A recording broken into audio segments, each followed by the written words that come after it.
When did you get the thought Pinky, like when at అంటే ఏ ఏజ్లో you realise అయ్యాను. Realise అయ్యావు చెప్పు?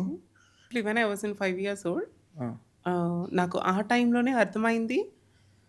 లైక్ నేను చిన్నప్పటి నుంచి నా స్కూల్ డేస్‌లో గానీ, నా స్కూల్ డేస్‌లో ఉండేటప్పుడు మా అక్క వాళ్ళు స్కూల్ నుంచి వచ్చేసిన తర్వాత వాళ్ళు యూనిఫార్మ్ డ్రెస్ చేంజ్ చేసుకునేటప్పుడు ఇంట్లో ఆ డ్రెస్ నేను వేసుకుంటుండే ఆఫ్టర్ దట్. వాళ్ళు స్కూల్ నుంచి వచ్చేసరికి అప్పటికి నేను ఇంకా స్కూల్‌కి వెళ్ళట్లేదు.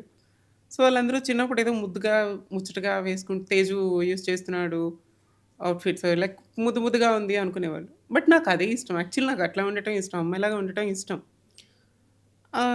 నాకు పెద్దవుతున్న కొలది నాకు ఒక 5, 6 ఇయర్స్, 7 ఇయర్స్ వచ్చే కొలది నాకర్థమైంది. ఐ వాస్ లైక్ నాకు అందరూ అబ్బాయిలాగా ఉండటం ఇష్టం లేదు. నాకు అమ్మాయిలాగా ఉండాలని ఉంది. నాకు ఎట్లయితే నచ్చిందో నేను అట్లనే ఉందాము అని అనుకున్నాను. బట్ నేను పెరిగిన పరిసర ప్రాంతాలు గానీ, నేనున్న ఫ్యామిలీలో కానీ అది పాసిబుల్ అవ్వలేదు. సో, నా 10థ్ అయిపోయింది. నేను హైదరాబాద్ వచ్చేసాను. హైదరాబాద్ రాంగానే కూడా it's not easy to survive here. చాలా కష్టపడ్డాను. ముందు ఫ్యామిలీని చూడాలి. నాన్నగారు రిటైర్ అవ్వాలి. ఇవన్నీ బర్డెన్స్ అన్నీ ఉన్నాయి. మా చెల్లికి పెళ్ళవ్వాలి. ఇవన్నీ అయిన తర్వాత నేను నా డెసిషన్ తీసుకొని అప్పుడు నేను నా ట్రాన్స్‌ఫర్మేషన్‌ని స్టార్ట్ చేశాను. అమ్మో, సో చాలా కష్టం కదా. అండ్ నేను ఒకరికి బర్డెన్ అవ్వకూడదు. అండ్ ఒకరికి ప్రాబ్లమ్ అవ్వకూడదు. అండ్ నా వల్ల ఇంకొకరు ఇబ్బంది పడకూడదు.